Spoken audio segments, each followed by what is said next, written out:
নমস্কাৰ বিয়লি খবৰ ষ্টুডিঅত মস্মিতা গোস্বামী আৰম্ভণিতে এক ব্ৰেকিং নিউজ অসম ঝাৰখণ্ডত এনআইএ অভিযান মাওবাদীৰ গোট PLFI বিৰুদ্ধে অভিযান চলাইছে নিয়াই অসমৰ দুই স্থানত স্থানীয় আৰক্ষীৰ সহযোগত অভিযান অব্যাহত ঝাৰখণ্ডৰ দুটাকৈ স্থানত এনআইএ চলাইছে অভিযান ঝাৰখণ্ডৰ PLFI এজন কেডাৰক ইতিমধ্যে গ্ৰেপ্তাৰ কৰা হৈছে খুন্তি জিলাৰ পৰা গ্ৰেপ্তাৰ হৈছে বিনোদ মুণ্ডা উৰফে সুখুবা বুধবাৰে দুই ৰাজ্যত চলিছিল এনআইএ অভিযান আৰু এই অভিযানৰ সময়ছোৱাতে ইতিমধ্যে গ্ৰেপ্তাৰ কৰা হৈছে দুধৰখ PLFI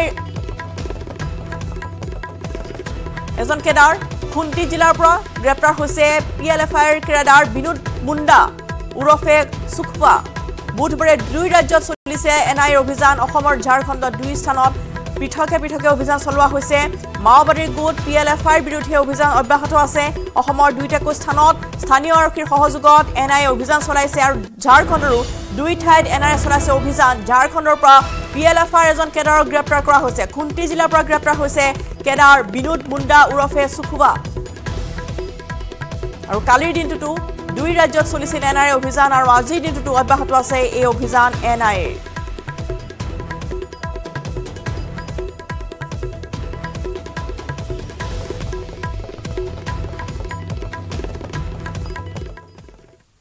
হৰিয়ানাৰ মহেন্দ্ৰগড়ত ভয়ংকৰ পথ দুৰ্ঘটনা বিদ্যালয়ৰ বাছ দুৰ্ঘটনাগ্ৰস্ত হৈ 7 গৰাকী শিক্ষাৰ্থীৰ হৈছে মৃত্যু দুৰ্ঘটনাত আহত হৈছে কেইবাগৰাকী শিক্ষাৰ্থী দুৰ্ঘটনাত পতিত হৈছে GL পাব্লিক স্কুলৰ বাছ ঈদুল ফিতৰৰ বন্ধ থকাৰ পিছতো খোলা ৰাখিছিল ব্যক্তিগত বিদ্যালয়খন দুৰ্ঘটনাত নিহতৰ লগতে আহত শিক্ষাৰ্থীক উদ্ধাৰ কৰি ততাতৈয়াকৈ ভৰ্তি কৰা হৈছে হাস্পতালত দুৰ্ঘটনাগ্ৰস্ত বাছখনত আছিল 40 গৰাকীকৈ শিক্ষাৰ্থী ঈদৰ বন্ধৰ মাজতো বিদ্যালয়লৈ যোৱাৰ সময়ছোৱাতে কেকুৰিত নিয়ন্ত্ৰণ হেৰুৱাই বাগৰি পৰে বাছখন ইফালে দুৰ্ঘটনাৰ পিছতে আৰক্ষীয়ে বাছৰ চালকক গ্ৰেপ্তাৰ কৰিছে আৰক্ষীৰ অনুসন্ধানত পোহৰলৈ আহিছে কেতবোৰ ভয়ংকৰ তথ্য যে দ্ৰুত গতিত চলোৱাৰ বাবে নিয়ন্ত্ৰণ হেৰুৱাই বাগৰি পৰে এখন স্কুল বাছ স্থানীয় ৰাইজৰ অভিযোগ অনুসৰি সুৰামত অৱস্থাত আছিল স্কুল বাছখনৰ চালকজন 2018 চনতে মিয়াদ উকলিছিল বাছখনৰ ফিটনেছ চাৰ্টিফিকেটৰ তাৰ পিছতো কিন্তু বাছখনে চলাই আছিল আৰু এতিয়া সেই বাছখনৰ ফলতে এনেধৰণৰ এক ভয়ংকৰ ঘটনা সংঘটিত হৈছে এইখন বিদ্যালয়ৰ বাছ যিখন দুৰ্ঘটনাত পতিত হয় আৰু 7 গৰাকীকৈ শিক্ষাৰ্থীৰ মৃত্যু ঘটিছে আহত হৈছে কেইবাগৰাকীও শিক্ষাৰ্থী GL পাব্লিক স্কুলৰ এখন বাছ দুৰ্ঘটনাত পতিত হৈছে ঈদুল ফিতৰৰ বন্ধৰ পিছতো খোলা ৰাখিছিল এইখন ব্যক্তিগত বিদ্যালয় দুৰ্ঘটনাত নিহতৰ লগতে আহত শিক্ষাৰ্থীক উদ্ধাৰ কৰি ততাতৈয়াকৈ ভৰ্তি কৰা হৈছে হাস্পতালত দুৰ্ঘটনাগ্ৰস্ত এই বাছখনত 40 গৰাকীকৈ শিক্ষাৰ্থী আছিল ঈদৰ বন্ধৰ মাজতো স্কুললৈ যোৱাৰ সময়তে কেকুৰিত নিয়ন্ত্ৰণ হেৰুৱাইছিল এইখন বাছে ইফালে দুৰ্ঘটনাৰ পিছতে আৰক্ষীয়ে বাছ চালকজনক গ্ৰেপ্তাৰ কৰিছে আৰু আৰক্ষীৰ অনুসন্ধানত পোহৰলৈ আহিছে যে ভয়ংকৰ তথ্য যে কেনেদৰে দ্ৰুতগতিত চলোৱা হৈছিল বাছখনৰ যাৰ ফলত নিয়ন্ত্ৰণ হেৰুৱাই স্কুল বাছখন বাগৰি পৰে স্থানীয় ৰাইজৰ অভিযোগ অনুসৰি যে স্কুলৰ বাছ চালকজন সুৰামত অৱস্থাত আছিল 2018 বৰ্ষতে মিয়াদ উকলিছিল বাছখনৰ ফিটনেছ চাৰ্টিফিকেটৰ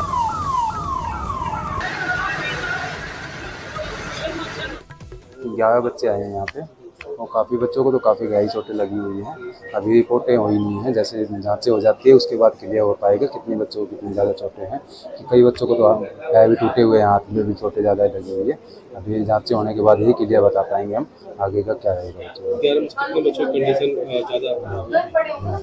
11 बच्चों में से कम 4 से 5 बच्चे हैं जिनकी हालात ज़्यादा खराब लगी हुई है वो रिपोर्टें होने के बाद क्लियर पता पाएंगे मैं अभी फरीदाबाद से सीधा मातृका हॉस्पिटल पहुंची हूँ और मैंने अभी मात्र 3 बच्चों को देखा है एक बच्चा तो 2nd स्टैंडर्ड का 3rd का 9th का बच्चा है और बच्चों को चोट भी आई हुई है सबके बच्चों के कपड़े ब्लड से भरे हुए हैं डॉक्टर्स के अकॉर्डिंगली मैनेजेबल हैं किसी की चोट ज़्यादा है किसी की कम है एक बिटिया बता रहे हैं जो ICU में है और उसको शायद ब्रेन हेमरेज बता रहे हैं या मैं कहूँ तो स्कल का चोट होएगी मैं अभी उन्हीं को भी देखने जा रही हूँ मिलने जा रही हूँ हादसा बहुत दुखद है बहुत पेनफुल है देखिए जी लापरवाही तो सबसे बड़ी ये है कि आज गजटेड हॉलीडे है और स्कूल चल क्यों रहा है फिर लापरवाही ये है कि सुबह बच्चों को जो बंदा लेने जा रहा है मैं नहीं कहती कि आज नवरात्रे भी हैं और उसके बावजूद जो बच्चे को सुबह बसेस लेने जाती हैं वो अपने पॉइंट से लगभग 5 साढ़े 5 निकलती हैं तो इस ड्राइवर ने जैसा बताया जा रहा है कि शराब पी हुई थी, तो इसने कितने बजे पी और पीने के बाद ही 50 जिंदगियां एक बस में बैठी हुई थी, 50 घरों के बच्चे थे इनके पास। तो ऐसे बंदे के हवाले हमने जिंदगियां कर दी। 7 बच्चे या 6 बच्चे कैजुअलिटी भी हो गई है। मैं दुकान पे था जी, तो गांव में से फोन आया किसी का, बोला आपके बच्चे जीएल में पढ़ते हैं, जाके बच्चों को संभाल लो, बस ऐसे ऐसे पलटी मार गई। तो मैं वहाँ से तुरंत निकला जी, जाके देखा वहाँ बहुत बुरा हाल था। बस की हालत बहुत ख़राब थी सर, बस को देख के ऐसा नहीं लग रहा था कोई बच्चा होगा। बस की कंडीशन बहुत ख़राब थी वहाँ, और ड्राइवर जो है शराब पी के बिल्कुल नशे में था। जब ये एक्सीडेंट हुई तो हमको पता चला जब हम उठाने आए हैं इस बस को, ठीक ये अनबैलेंस हुई या कैसे क्या होया ये तो हम नहीं कह सकते, परंतु हम जब आए, जब ये एक्सीडेंट हुई, जब हम उठाए आए बच्चे की सर कोई गिनती नहीं, हमको कोई काउंटिंग नहीं करी, ठीक कितनी बच्चे हैं इसमें। कुछ बच्चों के चोट भी लगी है, कुछ सीरियस भी है, ठीक उनको हॉस्पिटल, सरकारी हॉस्पिटल में भेज दिया। कौन से स्कूल की बच्ची है? ये जीएल पब्लिक स्कूल की।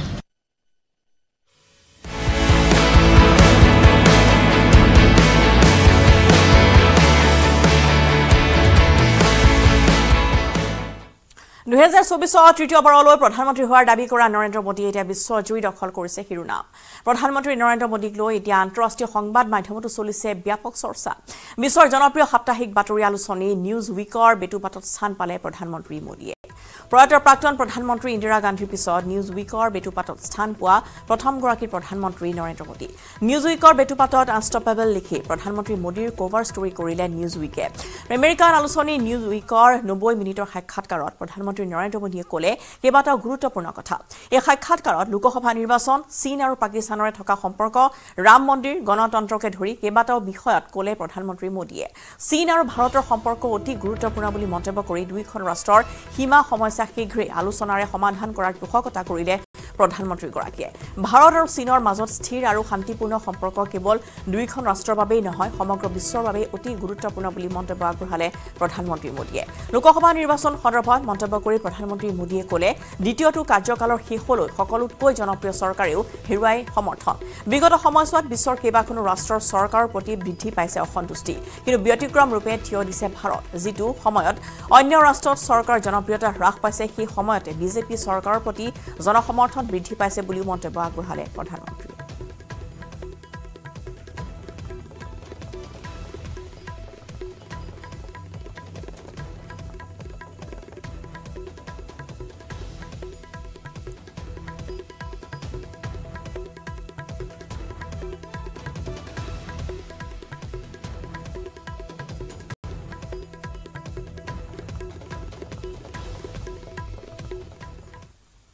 প্ৰবঞ্চকৰ জালৰ পৰা হাৰি নগল বিশেষভাৱে সক্ষম লোকো। চিৰাঙৰ বিজনীত সংঘটিত হৈছে চাঞ্চল্যকৰ ঘটনা। একালীন সাহায্য প্ৰদানৰ নামত বিশেষভাৱে সক্ষম ব্যক্তিৰ পৰা লুটিলে 2000 কোটি টকা। বিজনী মহকুমাৰ অন্তৰ্গত শিলিখাগুৰি আৰু বেতবাৰীৰ কেইবাগৰাকীও বিশেষভাৱে সক্ষম লোক ধন আত্মসাৎ কৰিলে দুই প্ৰবঞ্চকে। দুই অভিযুক্ত হৈছে বিজনীৰ উলুবাৰী বামুণবাৰীৰ মাধৱ চৰকাৰ আৰু মিমেছিয়াছ চান ইছাৱাৰী। অভিযুক্ত মাধৱ চৰকাৰ বিশেষভাৱে সক্ষম হোৱাৰ বিপৰীতে মিমেছিয়াছ চান ইছাৱাৰী হৈছে এটা স্বেচ্ছাসেৱী সংস্থাৰ কৰ্মী। দুই প্ৰবঞ্চকে মিলি 13 গৰাকী বিশেষভাৱে সক্ষম ব্যক্তিৰ পৰা সংগ্ৰহ কৰিছে 2000 কোটি টকা। 50,000 টকাকৈ একালীন সাহায্য দিয়াৰ নামত দুই প্ৰবঞ্চকে আত্মসাৎ কৰিলে এই ধনখিনি। আপোনালোকে এটা কাম কৰক যে 2000 টকা দিয়ক আৰু হেৰি ইনকাম চাৰ্টিফিকেট আৰু ডকুমেণ্টখিনি জমা দিয়ক। মোটামুটি 10-15 দিনৰ পাই আছে, আৰু যদি নাপা হয়তো বাইচান্স কিবা কাৰণত ভুল হ'লে 1-2 মাহ লাগিব পাৰে। যদি 1-2 মাহৰ ভিতৰত নাপা পইচা ৰিটাৰ্ণ পাবি। এতিয়ালৈ সিহঁতক পিছত লগ পাই মই সুধিছিলোঁ, সোধাৰ পিছত কৈছিলোঁ যে আৰু কি হ'ল খবৰ, কয় আৰু কি এই আপোনাৰ নামটো আহিছে আৰু কি লিষ্টত আপুনি পাবই, এনেকৈ কৈ আজি 9 মাহ হ'ল কোনো একো নাই। আৰু 2000কে আৰু এতিয়া ইনকাম চাৰ্টিফিকেট 500 টকা। আৰু এতিয়া কি বিচাৰে সিহঁতক উপযুক্ত শাস্তি দিব লাগে। কিয় শাস্তি দিব লাগে বৈধ জানো। সিহঁতে আগতেও বহুতো পইচা খাইছে বোলে এনেকৈ থগাই। এতিয়া আগতে গম পোৱা নাছিলোঁ, গম পোৱা হ'লে আগতে আমি নেদিলোঁ হয়। এতিয়াহে গম পাই আছোঁ, সকলোৰে পৰাই শুনা পাই আছোঁ। শিৱসাগৰ বিৰোধী ঐক্য মঞ্চৰ সমৰ্থিত প্ৰাৰ্থী গৌৰৱ গগৈ বিধায়ক অখিল গগৈৰ সৈতে 24টা জাতীয় জনগোষ্ঠীয় দল সংগঠন এখন গুৰুত্বপূৰ্ণ বৈঠকত মিলিত হয় শিৱসাগৰ নগৰৰ পদ্মা বিবাহ ভৱনত অনুষ্ঠিত হৈছে এই বৈঠকত অসমীয়া যুৱ মঞ্চ অসম ছাত্ৰ যুৱ সন্মিলনী জাতীয় সংগ্ৰামী সেনা জাগৃতি নাৰী সমাজ সংগ্ৰামী যুৱ ছাত্ৰ পৰিষদ সংগ্ৰামী সেনা অসম সদৌ অসম কোচ ৰাজবংশী ছাত্ৰ সন্থা ভোজপুৰী পৰিষদ মুক্তিযোদ্ধা সমিতি চাহ জনজাতি ছাত্ৰ সন্থা মুক্তিযোদ্ধা সন্থাসহ শিৱসাগৰ বিভিন্ন ক্ষেত্ৰৰ জ্যেষ্ঠ নাগৰিকসকলে অংশগ্ৰহণ কৰে বৈঠকৰ অন্তত গৌৰৱ গগৈক নিৰ্বাচনত পূৰ্ণ সমৰ্থন আগবঢ়োৱাৰ সিদ্ধান্ত 24টাকৈ জাতীয় আৰু জনগোষ্ঠীয় সংগঠনৰ প্ৰয়োজন সাপেক্ষে নিৰ্বাচনী প্ৰচাৰ অভিযানতো অংশগ্ৰহণ কৰিব এই দল সংগঠনসমূহে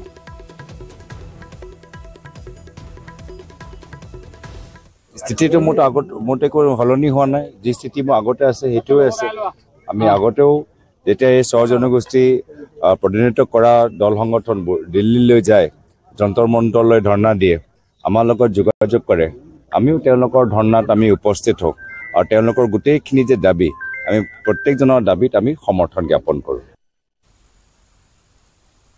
এবিসিসিৰ সভাপতি ভূপেন বৰাৰ ব্যক্তিগত সহায়কক আটক কৰা হৈছে নগদ 5,81,000 টকা সহ আটক হ'ল জিন্তু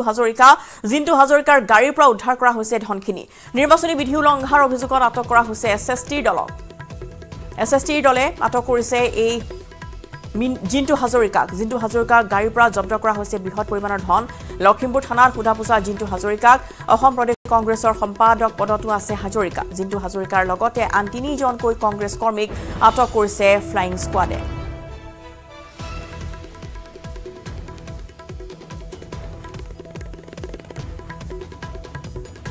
আৰু ফালে জিন্তু হাজৰিকা ভূপেন হাজৰিকাৰ সচিব নহয় বুলি স্পষ্টীকৰণ দিছে এপিচিচিৰ সভাপতি গৰাকীয়ে ধৃত জিন্তু হাজৰিকা এপিচিচিৰ সম্পাদক হে বুলি জানিবলৈ দি ভূপেন বৰাই কয় যে আৰক্ষী আটক কৰা সময়ছোৱা জিন্তুৰ লগত আছিল এমআৰএফ টায়াৰৰ মেনেজাৰ আৰক্ষীয়ে জব্দ কৰা টকাখিনি মেনেজাৰৰ বুলিহে দাবী কৰি ভূপেন বৰাই কয় যে টকাৰ হিচাপ দিব নোৱাৰিলে ব্যৱস্থা গ্ৰহণ কৰিব আৰক্ষীয়ে ব্যক্তিগত সহায়কজন গুৱাহাটীত আছে বুলি সংবাদ মাধ্যমক স্পষ্ট কৰি দিয়ে এপিচিচিৰ সভাপতি গৰাকীয়ে তেওঁ আছে গুৱাহাটীত আৰু যিজনক ধৰিছে বুলি কৈছে জিন্তু হাজৰিকা আমাৰ এপিচিচি সেক্ৰেটাৰী তেওঁ হাতত মই জনামতে পইচা নাছিলে এজন এমআৰএফ টায়াৰৰ মেনেজাৰ তেওঁ হাতত পইচা আছিলে তেওঁ গাড়ীত পইচা আছিলে যাৰ পইচা তেওঁ হিচাপ দিব নোৱাৰিলে আইনগতভাৱে যি শাস্তি হ'ব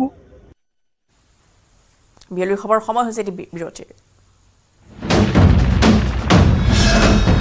ভাৰতৰ গৌৰৱ গোটেই বিশ্বতেই ইয়াৰ সন্মান ষ্ট্ৰং মানে মাইথান ষ্টীল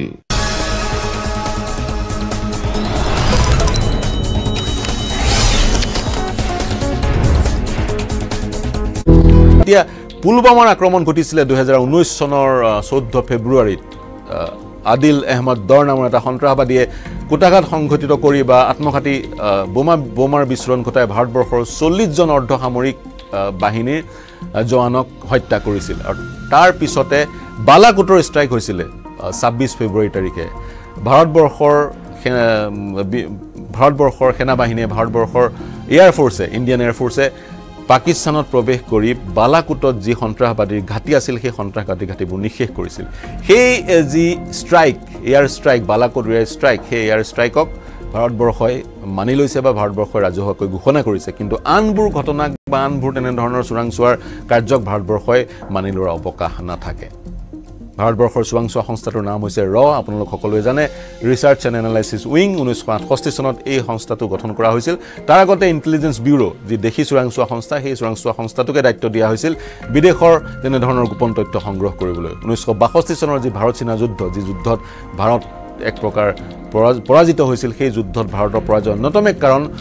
ইণ্টেলিজেন্স ফেইলিয়ৰ বুলি বিভিন্ন সময়ত কোৱা যায় ৰৰ গঠনৰ পাছত ৰৰ প্ৰথমজন মুৰব্বী আছিল আৰএন কাও ৰামেশ্বৰনাথ কাও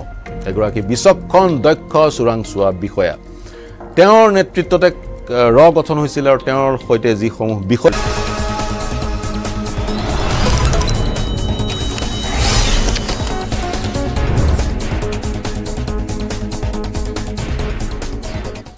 বঙাইগাঁৱৰ শিশু সুৰক্ষা বিষয়া কাৰ্যালয়ৰ 2 কৰ্মচাৰী দালালৰাজ বাল্য বিবাহ সম্পৰ্কীয় ঘটনাক লৈ ভয় ভাবুকিৰে দৰাপক্ষৰ পৰা সৰকালে 40,000 টকা এই ঘটনা সংঘটিত হৈছে অভয়াপুৰীৰ বৰজানাত কেমেৰাত বন্দী হ'ল চৰকাৰী কৰ্মচাৰী ধন লোৱাৰ দৃশ্য শিশু সুৰক্ষা বিষয়া কাৰ্যালয়ৰ 2জন কৰ্মচাৰীয়ে লৈছে 40,000 টকা জানিব পৰা মতে শিশু সুৰক্ষা বিষয়া কাৰ্যালয়ৰ 2 কৰ্মচাৰী নীলকমল মেধি আৰু কৰ্মচাৰী দিলৱাৰ হুছেইনে লয় ধন কেৱল সিমানেই নহয় ৭৯,০০০ টকা দাবী কৰে দৰাপক্ষক জিলা শিশু সুৰক্ষা বিষয়াৰ কাৰ্যালয়ত কৰ্মৰত 2 কৰ্মীয়ে দৰাপক্ষৰ 3জন লোকক গ্ৰেপ্তাৰ কৰাই দিব বুলিও ভাবুকি দিয়ে এই সম্পৰ্কত নীলকমল মেধি আৰু দিলৱাৰ হুছেইনৰ বিৰুদ্ধে শিশু সুৰক্ষা বিষয়াই এজাহাৰ দাখিল কৰিছে থানাত কিন্তু এতিয়ালৈকে আৰক্ষীয়ে গ্ৰেপ্তাৰ কৰা নাই দালাল কৰ্মচাৰী দুজনক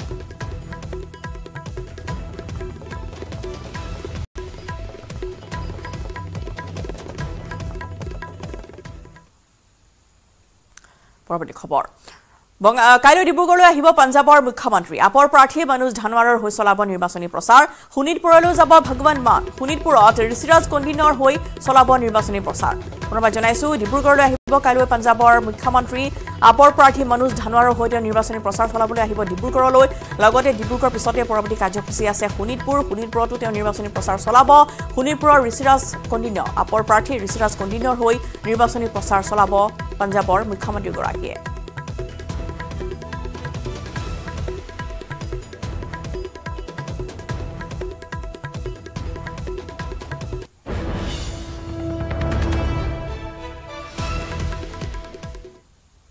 খবৰ লৈছো আনিটি বিৰোধী ভাৰতৰ গৌৰৱ গোটেই বিশ্বতেই ইয়াৰ সন্মান ষ্ট্ৰং মানে মাইথান ষ্টীল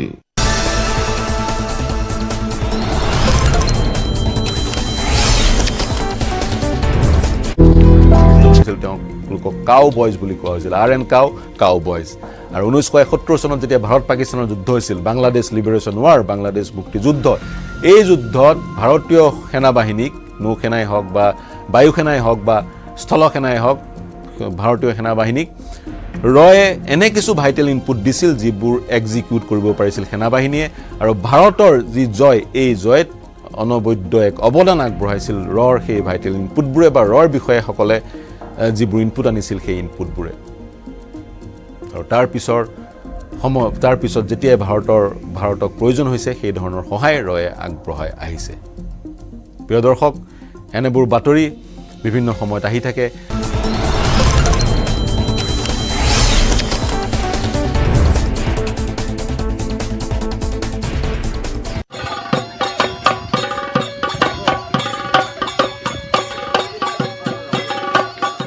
ৰঙালী বিহুৰ অনুষ্ঠানত চমক দিয়াৰ উদ্দেশ্যেৰে অনুশীলনত ব্যস্ত নলবাৰীৰ শ্যামৰাই লোকবাদ্য গোষ্ঠী ৰাজ্যজুৰি ৰঙালী বিহুৰ ব্যাপক প্ৰস্তুতি বিহু মঞ্চত অনুষ্ঠান পৰিৱেশন কৰিবৰ বাবে সাজু হৈছে শিল্পী কলাকুশল বিহুত অনুষ্ঠান পৰিৱেশন কৰাৰ বাবে সাজু হৈছে শ্যামৰাই লোকবাদ্য গোষ্ঠী শ্যামৰাই লোকবাদ্য গোষ্ঠীয়ে 25 বিধৰো অধিক লোকবাদ্য বজাই বিগত বৰ্ষসমূহত দৃষ্টি আকৰ্ষণ কৰিছে 20 গৰাকীকৈ ছাত্ৰ ছাত্ৰীৰ দ্বাৰা গঠিত গোষ্ঠীটোত উপস্থাপন কৰিছে যুৱতীসকলে বিহু বড়ো মিচিং তিৱাকে ধৰি ভিন্ন জাতি জনগোষ্ঠীৰ নৃত্য ইতিমধ্যে বিহুৰ বাবে আখৰাত ব্যস্ত হৈ পৰিছে নলবাৰীৰ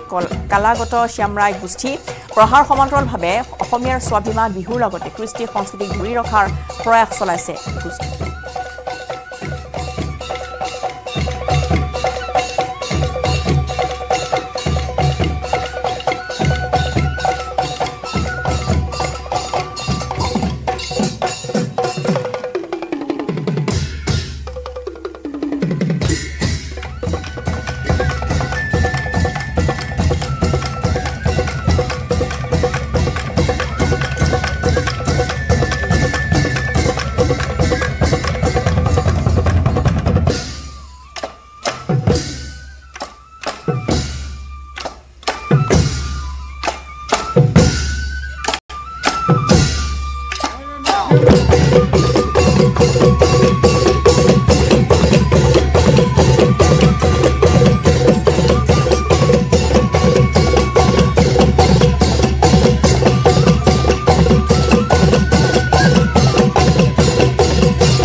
লোকবাদ্যৰ ওচৰতে এক অনুষ্ঠানত তেওঁলোকে আখৰাত এই মুহূৰ্তত ব্যস্ত হৈ থকা পৰিলক্ষিত হৈছে প্ৰথমে মই তেওঁলোকৰ কিছু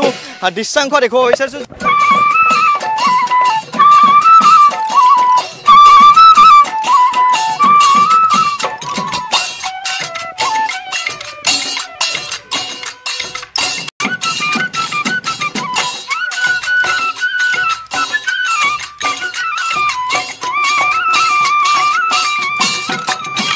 মই ঢোল বাদন কৰা শিল্পীগৰাকীৰ ওচৰলৈ আহিছোঁ আপোনাৰ ওচৰত অকণমান আনিছোঁ আপোনালোকৰ গোষ্ঠীটোৰ নাম কি হয় আমাৰ গোষ্ঠীটোৰ নাম চেমৰা লোকবাদ্য সাংস্কৃতিক গোষ্ঠী কিমানগৰাকী যুৱক যুৱতী আপোনালোকৰ ইয়াত জড়িত হৈ আছে হয় আমাৰ ইয়াতে 20 জন যুৱক যুৱতী আছে এইবেলি কেনেধৰণৰ প্ৰস্তুতি আপোনালোকে আখৰাত ব্যস্ত হৈ আছে কিন্তু প্ৰস্তুতি বা কেনেধৰণৰ মঞ্চৰ পৰা কেনে সহায় পাইছে হয় যোৱা বছৰকেইটিত আমি ভালে পাইছোঁ মঞ্চৰ পৰা সঁহাৰি এবাৰো পাম বুলি আশাবাদী আৰু প্ৰথমে আপোনাৰ নামটো কি নমস্কাৰ মোৰ নাম শ্ৰী অংকিতা কলিতা আপুনি নিশ্চিতভাৱে অধ্যয়ন কৰি আছে হয় কোন ক্লাছত পঢ়ে মই এবাৰ এইচএছ দিছোঁ পঢ়াৰ সমান্তৰালভাৱে আপোনালোকে এইসমূহ বাদ্যৰ যি গোষ্ঠী আচলতে গোষ্ঠীটোৰ লগত আপোনালোক জড়িত হৈ আছে নৃত্য প্ৰদৰ্শন কৰি আছে কি ক'ব কি মেছেজ দিব কি মেছেজ দিম মানে আমি পঢ়াৰ লগতে আমাৰ অসমবাসীৰ যিটো আমাৰ কালচাৰ বুলিয়ে ক'লোঁ সেইটোক আমি সদায় আগুৱাই লৈ যাব লাগিব গতিকে আমি পঢ়াৰ লগতে এইটোৰ ক্ষেত্ৰতো আমি যথেষ্ট পৰিমাণে নজৰ দিয়াটো উচিত সেইকাৰণে আমি সকলোৱে আহি আছোঁ যিহেতু বিহু প্ৰেমী ৰঙালী বিহু আহি আছে আমাৰ এইবেলি আপুনি প্ৰথমবাৰৰ বাবে আহিছে নে আগতো ইয়াত জড়িত আছে নাই মই ইয়াত আৰম্ভণিৰ পৰাই আছোঁ কেইবছৰ জড়িত হৈ আছে আমাৰ গ্ৰুপ 4 বছৰ হ'ল 4 বছৰ অকণমান আপোনাৰ ওচৰলৈ আহিছোঁ কি নাম নমস্কাৰ মোৰ নাম শ্ৰী কৰিশ্মা ভূঞা কোন ক্লাছত অধ্যয়ন কৰে মোৰ গ্ৰেজুৱেশ্যন কমপ্লিট হৈছে নিশ্চিতভাৱে প্ৰতিগৰাকীয়ে মই পুনৰ উল্লেখ কৰিছোঁ প্ৰতিগৰাকীয়ে আচলতে কিছুমান যদি কোনোবাই ছাত্ৰ হয় বা কোনোবাই বৰ্তমান সময়ছোৱাত তেওঁলোকে ডিগ্ৰী পাঠ্যক্ৰম সম্পূৰ্ণ হৈছে বা কোনোবা এগৰাকীয়ে উচ্চতৰ মাধ্যমিকত অধ্যয়ন কৰি আছে মই ঢুলীয়াগৰাকীৰ ওচৰলৈ আহিছোঁ অকণমান ঢোল বজাব জানে ঢোলৰ সমান্তৰালভাৱে আৰু কি কি বাদ্য বজায় আৰু বিহুৰ বাবে কেনে প্ৰস্তুতি চলিছে নমস্কাৰ মোৰ নাম শ্ৰী অংকুৰ তালুকদাৰ মই ঢোল বজাওঁ লগতে নেগেৰা বা বাকী তাল তেনেকুৱা গোটেইখিনি বজাওঁ বিহু প্ৰস্তুতি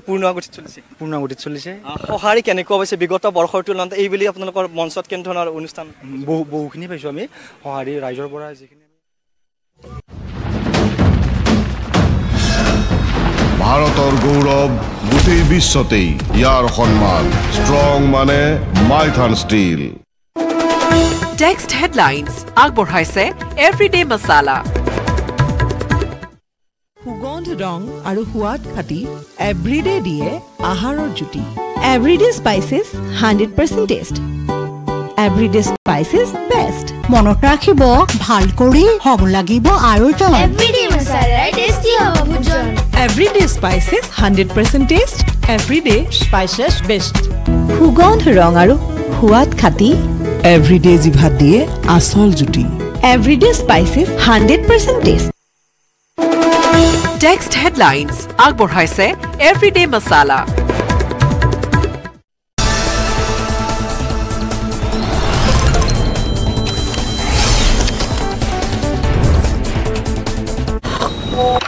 বিহুৰে বিৰিণা পাত সমনীয়া বিহুৰে বিৰিণা পাত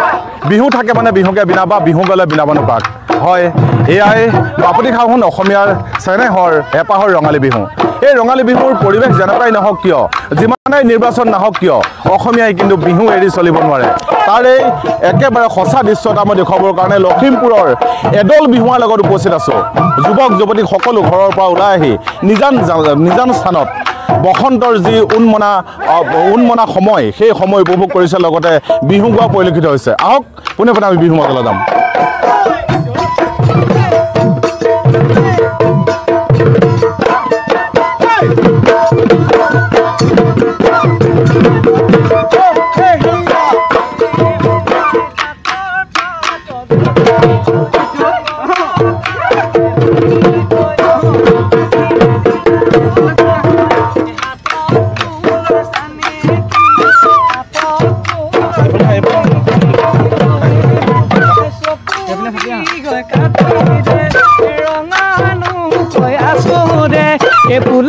গামোচাও বহনা কালো হয়নো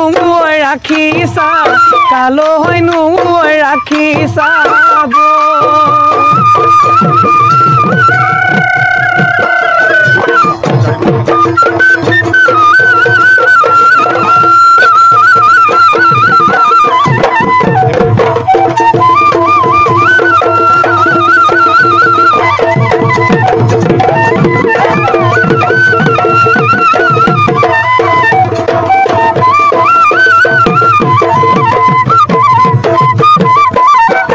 পেপাৰ মাতা হুটিলা ঘৰৈ বাখৰৈ পেপাৰ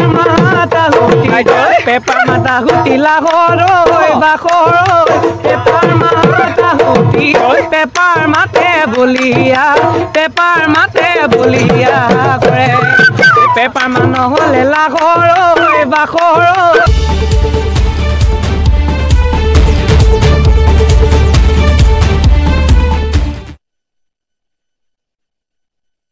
নিউজ হেডলাইন্স আগবঢ়াইছে অমৃতসৰ পাৱাৰ্ড বাই CHHF প্ৰতিটো ঢালাইৰ প্ৰাণ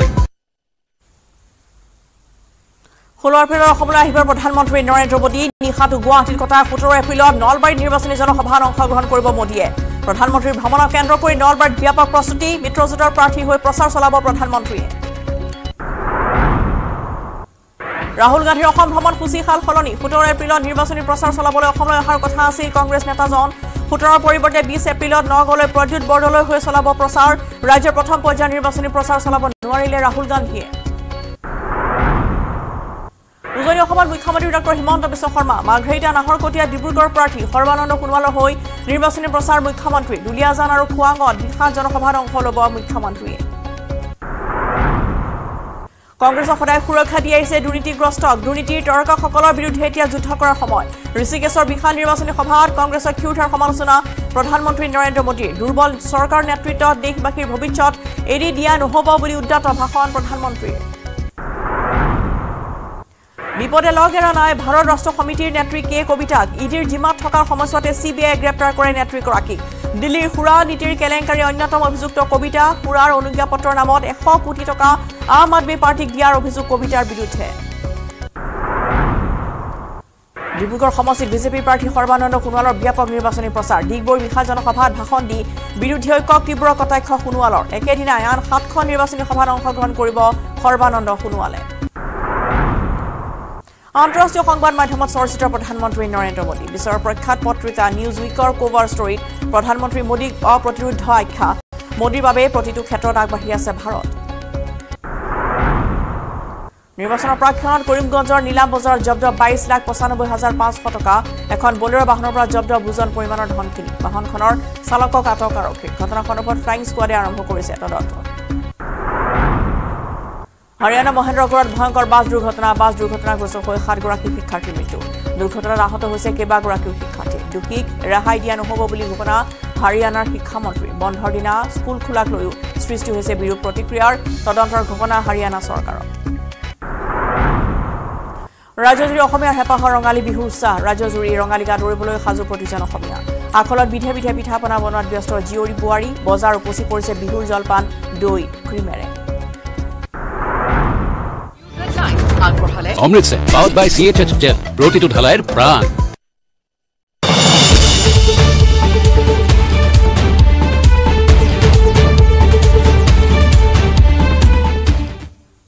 নমস্কাৰ ইয়া নিৰ্বাচন এক্সপ্ৰেছ মই ৰশ্মিতা গোস্বামী মৰাণৰ খুৱাঙত এই মুহূৰ্তত মুখ্যমন্ত্ৰীৰ নিৰ্বাচনী প্ৰচাৰ অভিযান অব্যাহত ৰাখিছে আমি পোনপটীয়া সম্প্ৰচাৰৰ বাবে লৈ গৈছো এই বিশাল জনসভালৈ য'ত সম্বোধন কৰিছে অহা যোৱা কৰক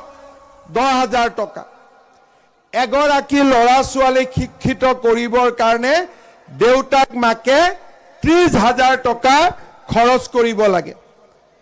আজি যদি এই টকাখিনি মোৰ দেউতা মাই দিব পাৰিলেহেঁতেন আজি ইয়াত থকা বহুত বোৱাৰীয়ে কলেজত গৈ ইউনিভাৰ্চিটিত গৈ আহিলেহেঁতেন কিন্তু দেউতাক মাকৰ পইচা নাছিলে ভাল ল'ৰা পালে বিয়া দি দিলে আমাৰ যি হ'ল আমাৰ ল'ৰা ছোৱালী এইটো হ'ব নালাগে চৰকাৰে চাকৰি দিয়ে পইচা ঘোষ দিব নালাগে ডাঙৰ ডাঙৰ অসমত উদ্যোগ আহিছে সেমি কণ্ডাক্টৰৰ দৰে উদ্যোগ আহিছে অসমৰ উন্নতি হৈছে সুবিধা বাঢ়িছে মোৰ ল'ৰা ছোৱালী শিক্ষিত হ'লে মোৰ ঘৰখন বহুত দূৰ আগুৱাই যাব সেইকাৰণে এইবাৰ মই কি কৰিছো যে ল'ৰাৰ পঢ়াৰ দায়িত্ব দেউতাক মাকে ল'ব আৰু ছোৱালীৰ পঢ়াৰ দায়িত্ব মামাই ল'ব যি মেট্ৰিক পাছ কৰিব ল'ৰাইও এডমিশন ফিজ দিব নালাগে ছোৱালীয়েও এডমিশন ফিজ দিব নালাগে কিন্তু যি ছোৱালী কলেজত নাম লগাব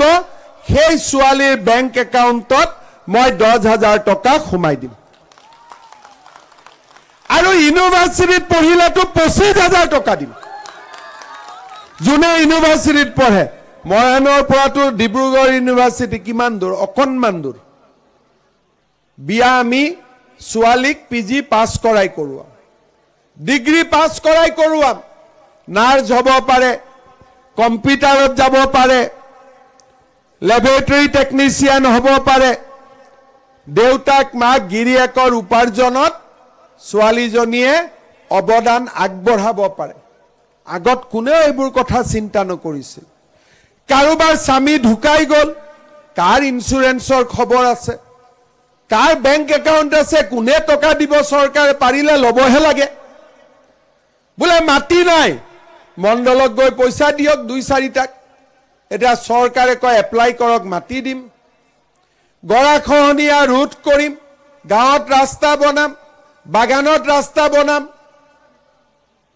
লাখপতি বাইদেউ বনাম আগত কোনে এইবিলাক কথা চিন্তা কৰিছিল এতিয়া জাহাজ পাৰ্টি আহিব আপোনালোকে শুনিব কোনো এইবোৰ কথা নকয় খালি ক'ব জয় আই অসম আৰে ল'ৰা ছোৱালীয়ে চাকৰি নাপালে পেটত ভাতে নাই জয় আই অসম হ'ব নেকি কওকচোন মাটি বাৰীৰ ভেটিটোত মোৰ নামেই নাই মই জয় আই অসম কেনেকৈ হ'ম কওকচোন যদি মোৰ মাটি বাৰীৰ ভেটিটোত মোৰ নাম থাকে তেতিয়াহে জয় আই অসম চৰকাৰৰ চাকৰি টকা নিদিয়াই কৈ পাম তেতিয়াহে জয় আই অসম বোলে 10 তাৰিখে দুখীয়া মধ্যবিত্তৰ ঘৰত অৰুণোদয়টো সোমাব তেতিয়াহে জয় আই অসম এওঁলোকে আকৌ জয় আই অসম হৰি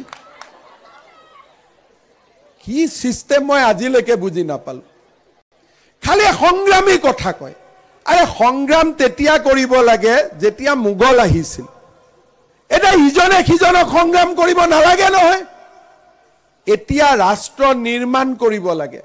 জাতি নিৰ্মাণ কৰিব লাগে সেইকাৰণে আমি কওঁ ল'ৰা ছোৱালীক স্কুলত পঢ়াওক খেল মহাসংগ্ৰাম হওক খেলুৱৈ নিৰ্মাণ হওক সাংস্কৃতিক মহাসংগ্ৰাম হওক জুবিন গাৰ্গ পাপন ওলাওক ঘৰে ঘৰে বৃক্ষ ৰোপণ হওক অসমত এটা সুন্দৰ সেউজী ধৰণী সৃষ্টি হওক অসমত গুলি নহওক তেজৰ ফাকুৱা নহওক কপৌ ফুলৰ মাতে বহাগ বিহুৰ খবৰ দিয়ক গুলিৰ শব্দই নহয় আৰু এওঁলোকে কি কৰে আন্দোলন শোষণ আৰে কোনে কাক শোষণ কৰিছে শোষণ কোনেও কাকো কৰা নাই আমি নিজে যদি নপঢ়ো আমাক কোনে ডাক্তৰ ইঞ্জিনিয়াৰ কৰিব আমি যদি নিজে স্কুলত নাযাওঁ আমি ক'ৰ পৰা চাকৰি পাম আমাক যদি পঢ়াবৰ কাৰণে চৰকাৰে সহায় নকৰে মোৰ ছোৱালী কেনেকৈ গৈ পঢ়িব আৰু পাছ কৰাৰ পিছত চাকৰি নাপাওঁ লোন নাপাওঁ মই ক'ৰ পৰা জয় আই অসম কৰিম দৰিদ্ৰ মানুহে জয় আই অসম কৰিব নোৱাৰে আমি এখন সৰ্বাংগ সুন্দৰ অসম কৰিম যাতে জয় আই অসম নিজে নিজে নিগৰিত হয় ৰাস্তাত চিঞৰিব নালাগে দেখিলে দূৰৰ পৰা লাগিব জয় আই অসম ইমান ধুনীয়া মেডিকেল কলেজ বগীবিল ধলাবিল কাজিৰঙাৰ তলেদি সুৰংগ টিংখঙত নতুনকৈ চিৰিয়াখানা হ'ব মৰাণত গৰাখহনীয়া নাথাকিব খোৱাঙত নিজে নিজে জয় আই অসম হ'ব হয়নে নহয় লাখপতি বাইদেউৰ টকা সোমোৱাৰ দিনাখনতো নিজে নিজে জয় আই অসম হ'ব হয়নে নহয় সেইকাৰণে ৰাইজ আমি সকলোৱে মিলি নৰেন্দ্ৰ মোদীক ভাৰতৰ প্ৰধানমন্ত্ৰী পাতিব লাগিব জাহাজত ভোট দিয়া মানে ভোটটো ৰাহুল বাবাৰ ঘৰত যাব আৰু ৰাহুল বাবা কি চিজ হয় আপোনালোকে জানেই আলু দিয়েও সোণ বনাই দিয়ে বোলে গতিকে কেতিয়াও জাহাজত ভোট নহয় চিন্তাও নকৰিব পদুম ফুল আৰু পদুম ফুলত ভোট দিম আমি এখন সুন্দৰ সৰ্বাংগ সুন্দৰ অসম আমি নিৰ্মাণ কৰিম হাঁহি মাতি থাকিম ইজনে সিজনৰ মাজত বন্ধুত্ব মৈত্ৰী ককাই ভাই আমি মিলিজুলি থাকিম এই জাহাজবিলাকে কি কৈছিল বোলে 2 কোটি বাংলাদেশী আহিব আৰে জাহাজ মোদী আৰু হিমন্ত বিশ্ব শৰ্মা থাকোঁতে মানুহ বাদ দিয়ক চৰাইও বাংলাদেশৰ পৰা আহিব নোৱাৰে আমি যেনেকে টাইট একশ্যন লওঁ কোনোবাই ড্ৰাগছ বেপাৰী পালে লগে লগে ঠাপাক কথাই নাই আৰু আগত এইবিলাক অসমত নহৈছিলে দুৰ্নীতি নহব অসমত ড্ৰাগছ বেপাৰ নহব আৰু বাংলাদেশৰ পৰাতো মানুহ এটা মৰিলে ভয়তে নাহে আমাৰ ভয়তে যে আহিলে ক'ত বিপদত পৰো ঠিক নাই কলে ট্ৰাক বোলে ৰেডি 2 কোটি মানুহ বোলে ট্ৰাকত আহি আছে কোনবা আহিলে নেকি আপোনালোকৰ গাঁৱত কোনবা নতুন মানুহ আহিলে নেকি আজিলৈকে কেনেকে মানুহবোৰ মাৰিলা চকচোন 5 জন শহীদক মাৰি দিলে সৰু লৰা বুজি নাপায় ভাবিলে অখিল গগৈয়ে কৈছে লুৰিন গগৈয়ে কৈছে খসা হবও পাৰে 2 কোটি মানুহ আহি আছে ইউনিভাৰ্চিটিৰ ছোৱালী কেজনী মানেতো একদম কান্দি আছিলে যে 2 কোটি সোমালে মই ছোৱালী কেজনী কলো মা 2 কোটি কেনেকে সোমাব ইমান ট্ৰাকেই জন্ম হোৱা নাই এতিয়ালৈকে এখন ট্ৰাকত 50 জন মানুহ ধৰে 2 কোটি সোমাবৰ কাৰণে কিমান ট্ৰাক লাগিব আপোনালোকে হিচাপ কৰকচোন কোনো কথা নাই এতিয়া অসমত আজি 2 বছৰ 8 মাহ হল এজনো মানুহ সোমাব পৰা নাই এতিয়া মই কৈছো শহীদৰ ঘৰত গৈ ক্ষমা খুজিবনে নাই আৰু আন্দোলন নকৰো বুলি ক'বনে নাই উত্তৰ নাই তেতিয়া মই কৈছো ঠিক আছে ইলেকশ্যন যাওক আপোনালোকে নগলে আপোনালোকক ময়ে লৈ যাম গৈ পেলাই ক্ষমা খুজি লৈ আহক